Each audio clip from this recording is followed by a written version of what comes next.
This episode is brought to you by Google Health. Stop chasing someone else's definition of health. What matters is what's healthy for you. Google Health offers a new kind of coach built with Gemini for effortless tracking, sleep insights, and holistic coaching tailored to you. Visit googlestore.com to learn more and start a new relationship with your health. Requires Google account, Google Health app, internet, and Google Health premium subscription. Features subject to change. Availability and results vary. Not intended for medical purposes. Works independently of Gemini apps. Check responses for accuracy.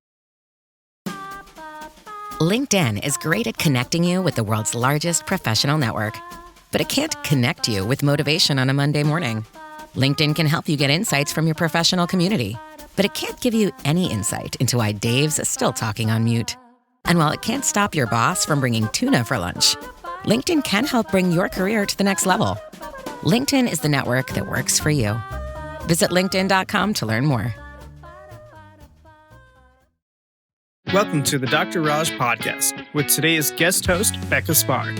Becca Spahr is a certified relational health coach who works with veterans and their families to help them find friendship, expand their professional networks, and build a sense of belonging so they can thrive after service. She grew up as a military kid and later served for 20 years as a U.S. Marine, learning that likability, authenticity, and attention can create belonging anywhere.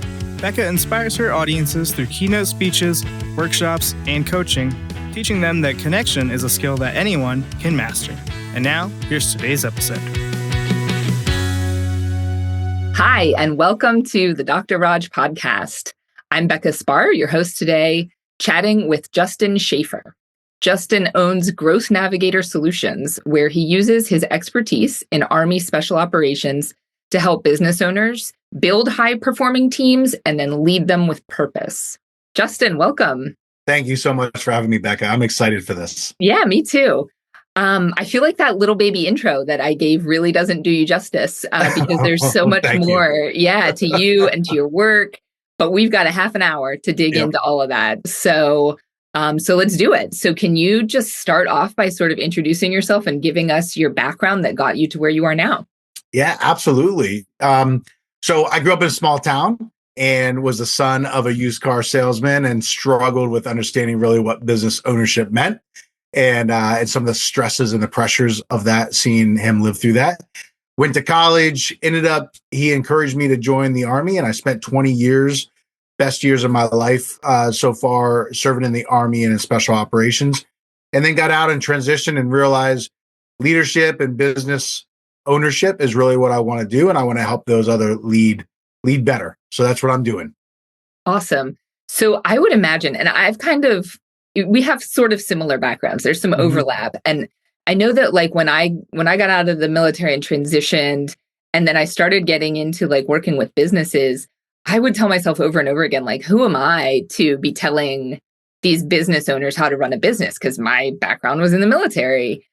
But I noticed that a lot of them actually liked that outside perspective. Have you found that also? Yeah, absolutely. I think it provides a good way to challenge what they've been doing in the way of just a different perspective, right? To ask them. And it's funny that you say that because in my first job or my second job out of the Army, I just realized I started seeing these daily interactions and I was like, oh, that's like when we did this in the Army. Oh, that's like an S4 logistics or S1, the HR. And so I started realizing we're really the same. It just comes down to the vocabulary you're using and sort of the interactions, right? That how it actually plays out in the organization. So you can kind of translate that, like it's the same thing. Absolutely. Even the structure is the same, but you're right. The language of it is different. Yeah, absolutely. Yeah. And I think the clients that I interact with, and even those that aren't clients, they appreciate when I can put a military vocabulary on it. Yeah. And, it builds that connection a bit more. Most people they know somebody that has served in one of the branches of the military, whether it's a family or friend. So even though they haven't served, there's still that connection that they like. Yeah, that's always like a good conversation starter because everybody's got somebody that they're proud of, and then they can share their story. Yeah, I love that too. We both know, having been in the military, that one of the most necessary things to a successful military career is being mentally and physically tough. And I'm wondering one, does that translate also into like the business side of things? And then like how does it, if it does? Yeah, I think absolutely. The mental toughness it takes to lead an organization, that financial pressure, the individuals that work for you and with you and carry that burden. I think some owners take it for granted to some extent of the physical toll and the mental toll that they're actually putting themselves through. So do you ever kind of like have to play drill sergeant to like hold people accountable? So I don't think anybody would ever mention me as acting like a drill sergeant, but I do try to find opportunities to remind people that you're taking care of yourself, your families, your mind, your body, that there's something more to life than just this daily grind that we're going through, and we want to enjoy it. But then when you go home, you want to spend time with your family and your friends. I grew up, I didn't mention during the intro, I grew up doing martial arts from third grade until about my freshman year of college. And that gave me the mental toughness, a lot of the discipline that helped me be successful in the military. And I think without that sort of 1-2 punch of the martial arts and then the military, I don't know if I would really be the person I am today. Mm-hmm. So do you find that discipline that you learned in the military, is that a teachable skill, or is that something that people kind of have to learn through like experience? Oh, wow. That's a great question. I think frameworks are teachable. I believe we all have got strengths in sort of how we show up and whether it's at work or our families. And if it's not natural into you to be disciplined in certain aspects of your life, I think there's frameworks and habits that we can create that at least give you that foundation to be successful. Mm-hmm. Okay, so building from the ground up. What are the other foundational components that you would share with like a business owner who's like, okay, either I'm new to this and I don't know what to do, or I've been doing it, but I feel like maybe I could be doing it differently and better? What are those basic concepts they need to know?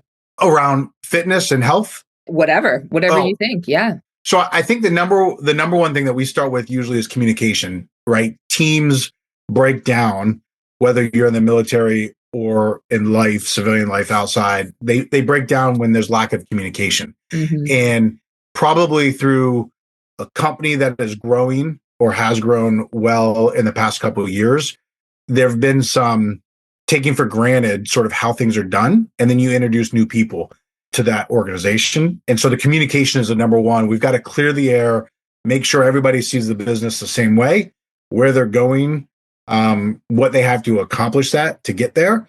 And then once you get that communication resolved and cleared, then you can start looking at the systems, the people, the processes, and the framework to employ that. Mm-hmm. Yeah, that makes sense. I mean, just getting clear on what the mission is or what the objectives are, for the business, what the goals are.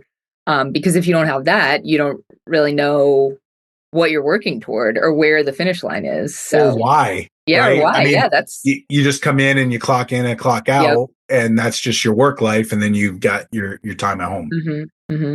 Now, switching gears a little bit, as you hit on this a minute ago, sort of the idea that you have kind of two lives, your professional and your personal life, and you clock out at some point. I know that's really hard for a lot of small business owners because either they're like just very small and so they're doing a lot, they're playing a lot of roles and it takes a lot of time, or they're very dedicated. But of course, that can eventually lead to burnout. And I know you talk about burnout. Do you have any like insights or stories about that you'd be willing to share with us?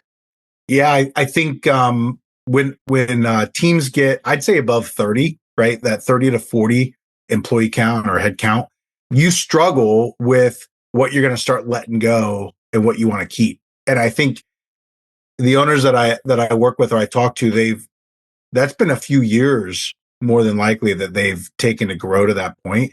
And so there's some of the tactical level that they really enjoy, and they do, and they don't want to let go of it because it feels comfortable.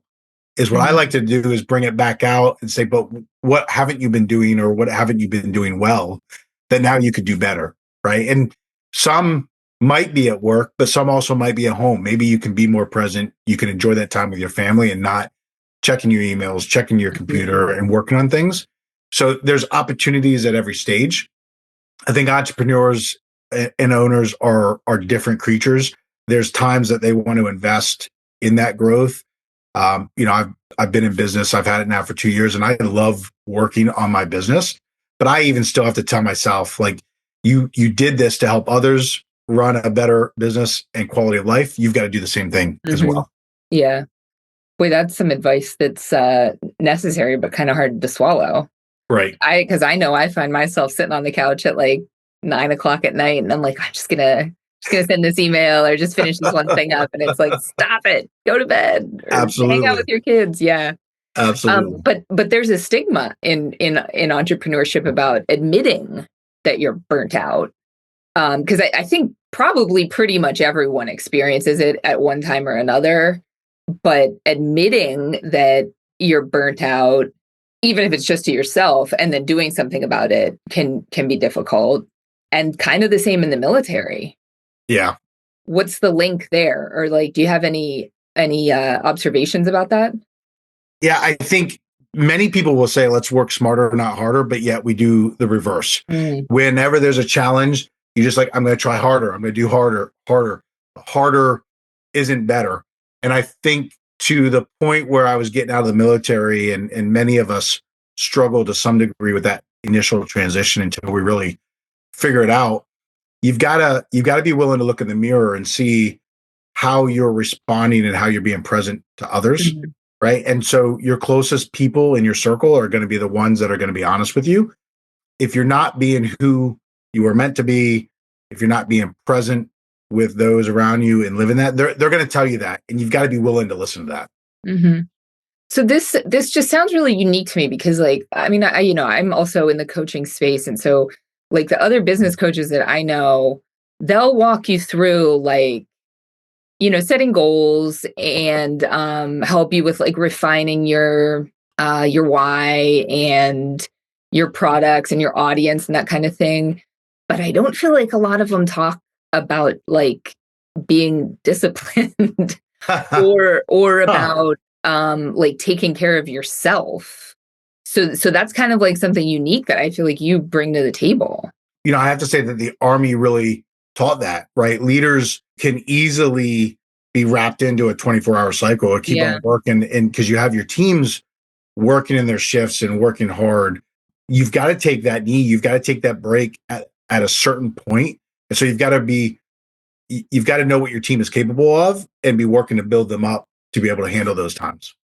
Yeah. So you're basically developing a team to function without necessarily you being present all the time, like physically present all the time. Yeah. They know what to do.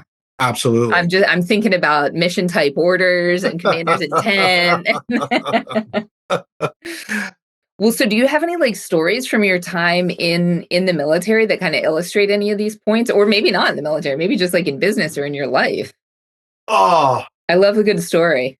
Yeah. So I probably would have to share. It's again, sort of why I'm here, but my father, used car dealership, when the used car salesman probably has a connotation to it.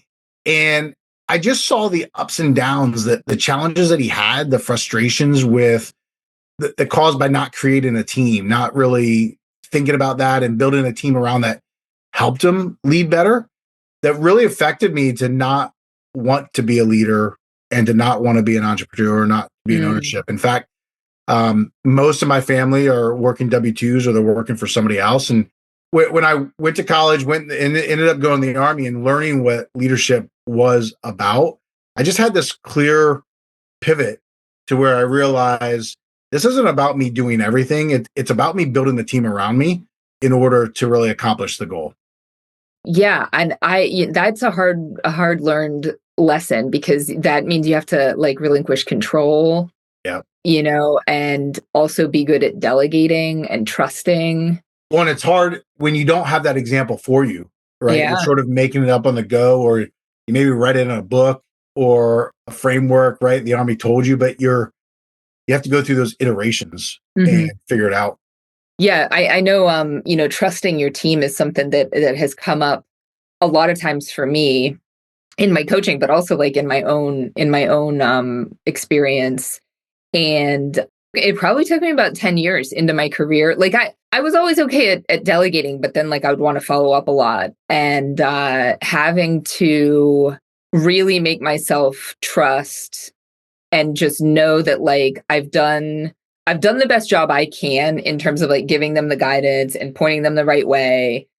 And then at some point, like you have to let your little birds fly and and trust that they're gonna, meet whatever the requirements are, fulfill the mission, and then also know it's probably not going to be the way that you would have done it, but that doesn't mean it's wrong. Expedia and Visit Scotland invite you to come experience the beauty that awaits in Scotland.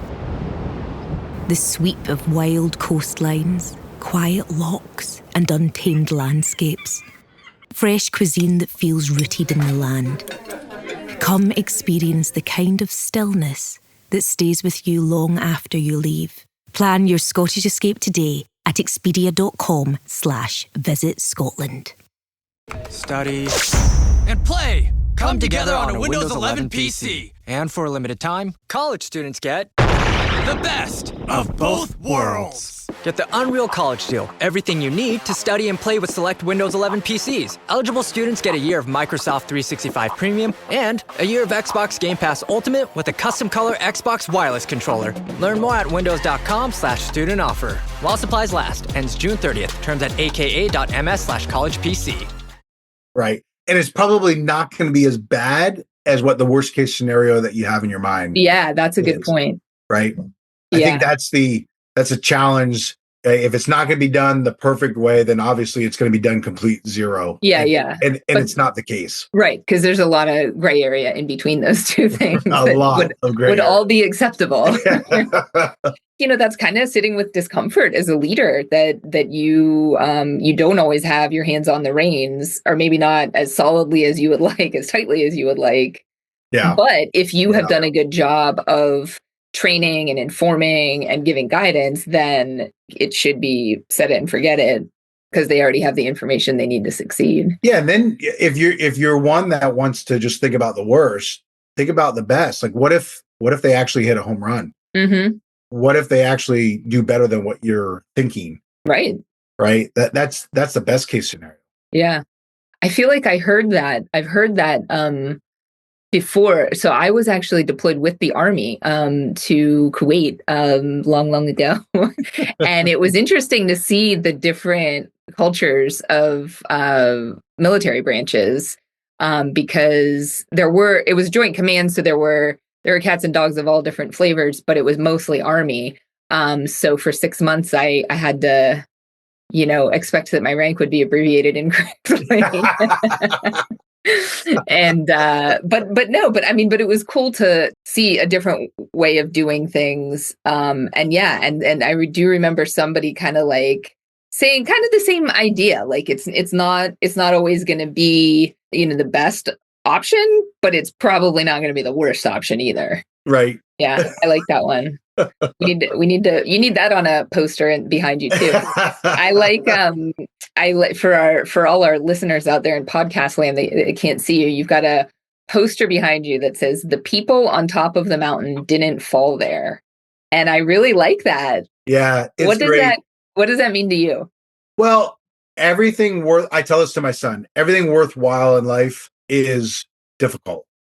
And so we often look at where people are at and think they've arrived, or like, oh, where do they come from? Where like the success came out of nowhere.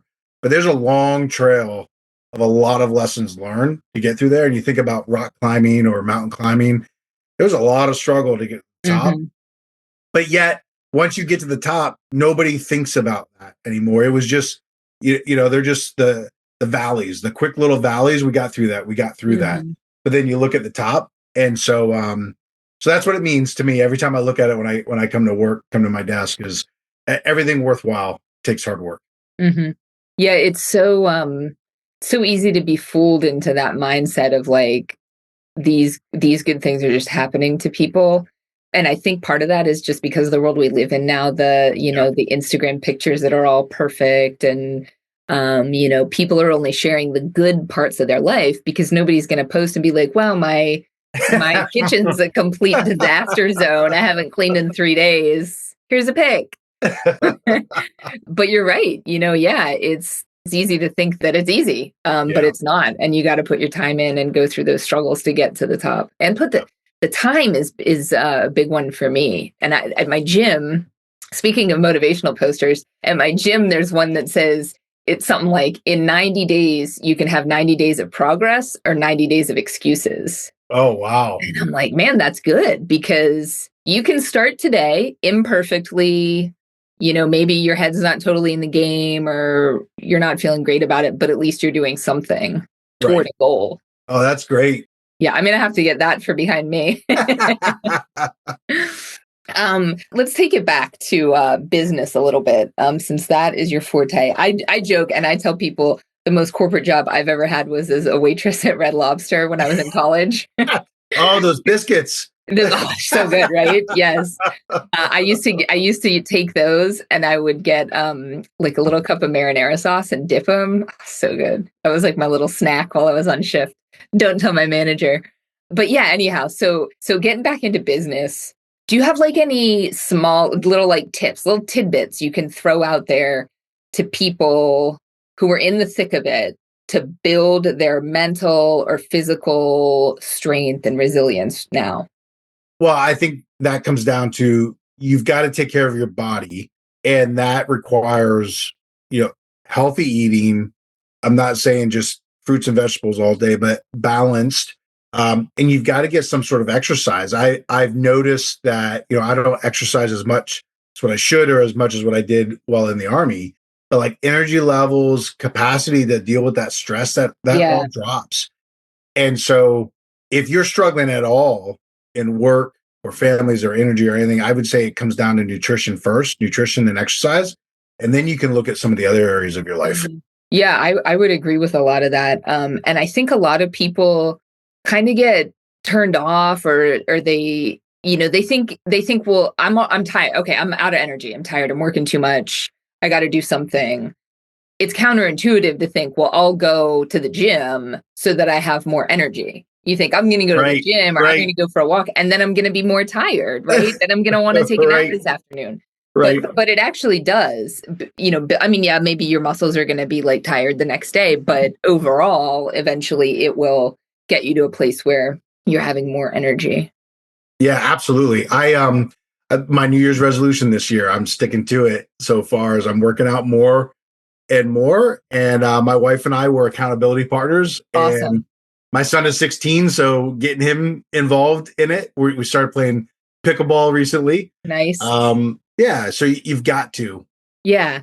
And one of the things, so I don't admit this to a lot of people, but I'm about to say it on a podcast that people can hear all over the world. Even being a Marine for 20 years, where physical fitness is very, very like valued and pushed on us, I was never somebody who like enjoyed exercising, and maybe it was because people were yelling at me to go faster, And when I got out, I let it fall off for a little while, because I was like, oh, I'm so glad I don't have to, wake up and go in early to run or whatever, and I get a choice of what I do.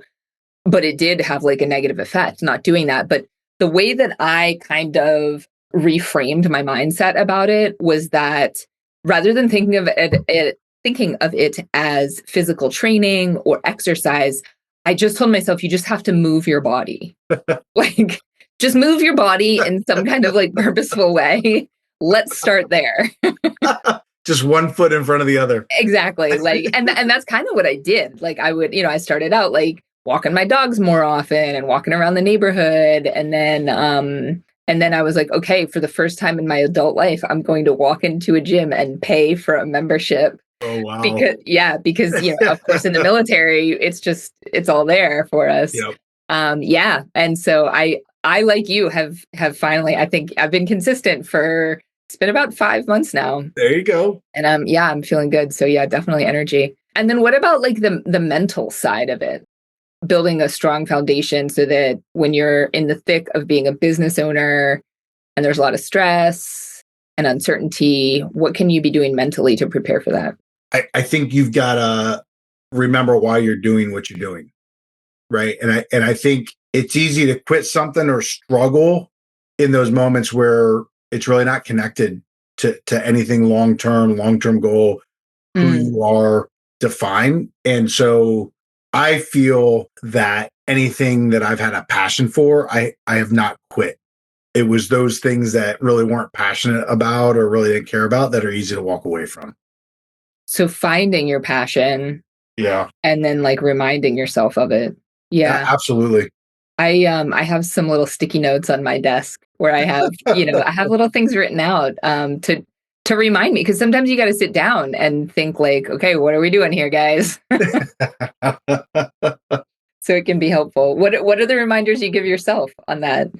Ooh, I don't know. The why. Well, you just I saw a video on your social media not too long ago about like your why, and you talked about you talked about your dad. Yep. And the burnout, and that you didn't want to kind of repeat those same patterns. Yeah, I mean, my passion, as I explained in that video, is helping business owners not go through what my father and the family with it, right? Because there was a lot of stress in that, the ups and downs and the struggles. And so every time I meet a business owner that wants to work with me, like that's my commitment to them. That's what I'm working on. Good stuff. So if somebody out there wants to learn more about what you do or get connected with you, what's the best way to do that? Yeah, so the best way is on the website. That's www.growthnavigatorsolutions.com. You can find my email on there and a bunch of some more information about my background and what I do. So that's the best way to do it. Awesome. Making it easy. I love it. Well, thank you so much for spending a little bit of your time with us today. I always love chatting with you because we usually have a few good laughs. Oh, thanks so much, Becca. Yeah. All right. Well, we will see you next time. And to all of you out there listening, if you found value in what Justin had to say about small business ownership, the goals that we have to set, the standards that we hold ourselves to, please consider sharing this with somebody else who might find it useful to them. And we will catch you next time on the Dr. Raj podcast. Thank you, Becca. Thank you for listening to another episode of the Dr. Raj podcast. If you enjoy the show, then please make sure to follow us on your favorite podcast app and leave a rating while you're there. This show is for educational and entertainment purposes only and is not intended as medical advice. This has been a production of MedPrep2Go, and you can learn more at medprep2go.com.